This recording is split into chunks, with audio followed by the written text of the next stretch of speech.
ఏమొచ్చినాయి, ఆ సినిమాల్లో ఏం చూపించారు అనే దాని మీదనే ఇంట్రెస్ట్ ఉంటుంది. అలాగే ఈ సినిమాకి వచ్చేసరికి దండోరా అంటే ఈ బంచ్లో నేను చేసే సినిమాలన్నీ కూడా కొంచెం ఎక్కువ అలాగే ఉంటాయండి. నేటివిటీకి దగ్గరగా, రియలిస్టిక్కి దగ్గరగా, రియలిస్టిక్ అప్రోచ్ ఉంటుంది ప్రతి సినిమాలో కూడా. అలాగే ఈ సినిమా ప్రొడ్యూసరు బెన్నీ గారు, నాకు ఎందుకో అక్కడక్కడ ఈయన చూస్తే క్రాంతి గారు కనిపిస్తూ ఉంటారు, క్రాంతి కుమార్ గారు. వీళ్ళందరిది బెజవాడ, వీళ్ళందరిది. ఎందుకంటే స్వాతి లాంటి ఒక సినిమా క్రాంతి గారు ఎలా చేసి ఉంటారబ్బా అని అనుకున్నా. నేను అప్పుడు కొత్త ఇండస్ట్రీకి, అంటే ఇండస్ట్రీ కాదు, ఇండస్ట్రీకి వచ్చిన తర్వాత ఆయనతో ఒక సినిమా చేసినప్పుడు స్వాతి లాంటి సినిమా ఈయన తీశారని అనుకునేవాడిని. పాడుతా తీగ సినిమా, ఆయన డైరెక్టరు, నేను ఆర్టిస్టు. అలాగే ఒక డిఫరెంట్ ఫిలిమ్స్ ఆయన చాలా చేశారు. క్రాంతి కుమార్ గారు ప్రొడ్యూసర్గా చేశారు, డైరెక్టర్గా చేశారు.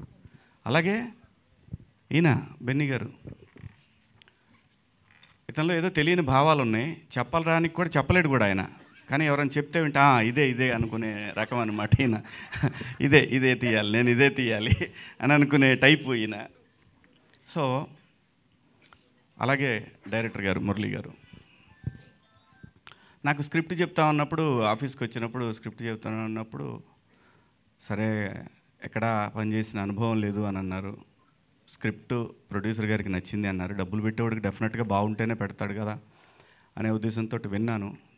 చాలా బాగా అనిపించిందండి, చాలా బాగా, చాలా దగ్గరగా అనిపించింది. మన సొసైటీలో ఉండే ఏవైతే ఇప్పుడు ఊరికే పైకి మాట్లాడుతున్నా కానీ ఇంకా దాని తాలూకు ప్రభావం ఒక పాయిజన్ లాగా అలా కంటిన్యూ అవుతానే ఉంది వ్యవస్థలో.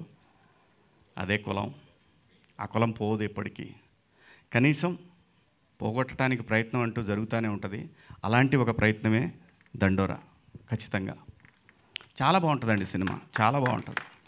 ఆర్టిస్టులుగా నిజంగా ప్రతి ఆర్టిస్ట్కి ఇందులో పనిచేసిన వాళ్ళకి, ప్రతి ఆర్టిస్ట్కి పండగే పర్ఫార్మెన్స్ చేయటానికి. లైక్ బిద్దమాధవి గారు అంటే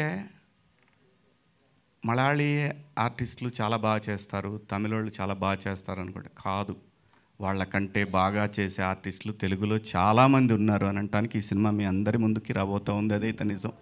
చాలా బాగా చేసింది తను, చాలా బాగా చేసింది. తన ఫేస్లోనే ఏదో ఒక తెలియని మ్యాజిక్ ఉంటుంది.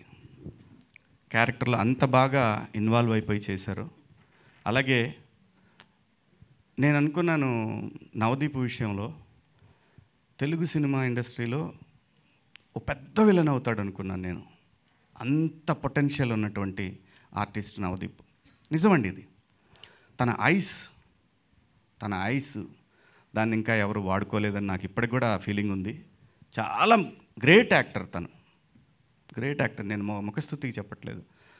ఆ పొటెన్షియల్ని వాడతలే. మావాడు కూడా కామెడీగా తీసుకొని వెళ్ళిపోతూ ఉన్నాడు లైఫ్లో. ఏం చేస్తాం, ఎంతకాలం వెయిట్ చేస్తాం, ఇంకా వస్తాను, వెయిట్ చేయాలి, తప్పదు. కానీ ఖచ్చితంగా అవుతాడు. చూడండి మీరు, నా మాట ఇది ఊరికే పోదు ఈ మాట, ఇదైతే నిజం. అంటే నేను ముఖస్తుతిగా చెప్పట్లేదు, చాలా గొప్ప ఆర్టిస్ట్ అండి తను, చాలా.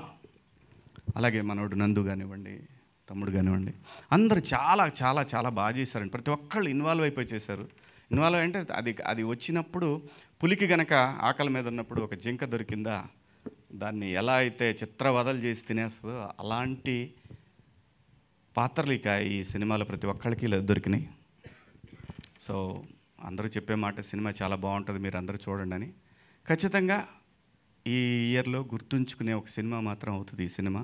అలాగే ఈ సినిమాకి ఎడిటర్గా ఒక అమ్మాయిని ఇంట్రడక్షన్ అమ్మ ఇంతకుముందు చేశారా మీరు, నాకు తెలియదు సార్, ఏమనుకోవద్దు.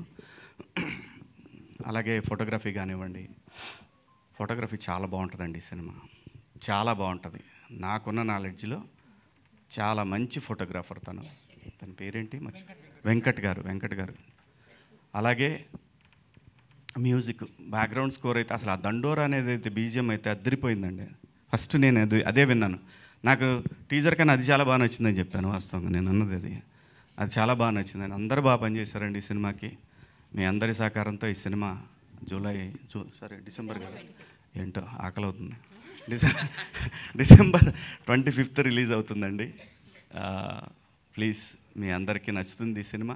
థియేటర్స్కి రండి. ఆడెవడో ఒకడు ఉన్నాడు, వాడు వెళ్ళిపోయాడు, వాడికి ఏదో ప్రెస్ మీట్ పెట్టారంట అక్కడ. వాడేంటండి బాబు అంటే వాడికి ఏదో బాధ, ఏదో కసి వాడికి. పోనీ కసి మొత్తాన్ని పట్టేశారు అబ్బాయిని. కానీ మంచి పనికి వాడుకోవాలని కోరుకుంటున్నా. అబ్బాయి అంత మంచి హ్యాకర్ అని విన్నాను. ఆడు దేశానికి ఉపయోగపడే మనిషిగా తయారైతే బాగుంటుంది. కనీసం ఇక్కడి నుంచి మారైనా సరే. టాలెంట్ ఎవరి సొత్తు కాదండి, అతను ప్రూవ్ చేశాడు. చేసింది చాలా దుర్మార్గమైన పని అయినా సరే అతని టాలెంట్ గురించి వింటుంటే వాడు నిజంగా ఒక దేశానికి పనికొస్తాడు కదా, ఈ మనిషి ఎక్కడన్నా సెక్యూరిటీ సిస్టంలో వాడు యూజ్ చేసుకోవచ్చు కదా ఇతన్ని అని అనిపించింది నాకు. కానీ తెలిసి తెలియని వయసు, ఖచ్చితంగా ఏదో డబ్బు లేని తనం ఇవన్నీ వెంటబడి అతని మైండ్లో ఇలాంటి ఒక ఆలోచన వచ్చి చాలామందికి ఇబ్బంది పెట్టాడు. తనకు తెలియదు, చాలామందికి ఉపయోగపడుతున్నా అనుకున్నాడు. కానీ బట్ మనకంటూ ఒక రాజ్యాంగం, దానికి లోబడి అందరం బతకాలి కాబట్టి దాన్ని వదిలేశాడు. కానీ ఇక నుంచైనా అతను మారాలని కోరుకుంటున్నాను. సినిమా థియేటర్లో ఉన్న ఎక్స్పీరియన్స్ దేంట్లోనూ ఉండదండి. మనం మొబైల్లో చూసినా డబ్బులు కట్టాలంటే ఎంత అండి. వాడు మనం కొనుక్కునే ఇదే థియేటర్లో కొనుక్కునే చిప్స్ ప్యాకెట్ 100 రూపాయలు పెడతాడు వాడు. దాంట్లో 15-20 ఉంటాయి అన్నీ కలిపి చిప్స్. సో సినిమా ప్రపంచంలో అన్నిటికన్నా చీప్ అండి.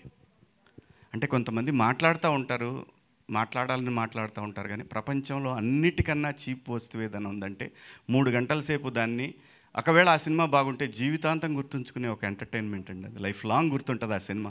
ఒక మిస్సమ్మ సినిమా ఉంది ఎన్టీ రామారావు గారు, అది ఎప్పటికీ గుర్తుంది. పాతాళ భైరవి ఎప్పటికీ గుర్తుంటుంది.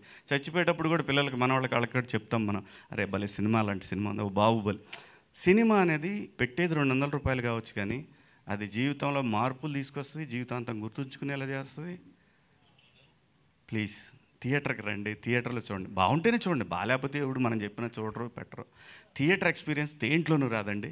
ప్లీజ్ దయచేసి ఇంకా పైరసీ వద్దు, చూడొద్దు. దాంట్లో ఏముంటుంది, తిట్టుకుంటా చూసుకోవడం తప్పితే వినపడదు. మళ్ళీ వాడిని పెట్టినోడిని తిడతా, ఈ ఎదవ మరీ పెట్టినాడు కనీసం సౌండ్తో పెట్టలేదని వాడిని తిడతాం, రకరకాల ప్రాబ్లమ్స్ అన్నీ. సో ప్లీజ్ అండి, పైరసీని ఎంకరేజ్ చేయొద్దు. ఇది సినిమాకి చాలామంది పని చేస్తారు కాబట్టి వాళ్ళ జీవితాలు, అందరి జీవితాలు ఉంటాయి. ఒక్కొక్కళ్ళం ఒక్కొక్క పనిలో పడి బతుకుతూ ఉంటాం. ఎవరి బతుకు కూడా పాడవకూడదు. సో అని నేను ఒక దండోరా వేస్తున్నాను. ప్లీజ్ దయచేసి ఇలాంటివి ఏమి ఎంకరేజ్ చేయకండి ప్లీజ్. థ్యాంక్ యూ అండి, థ్యాంక్ యూ. ఇంత మంచి అవకాశం ఇచ్చినందుకు మీ అందరికీ కృతజ్ఞతలు.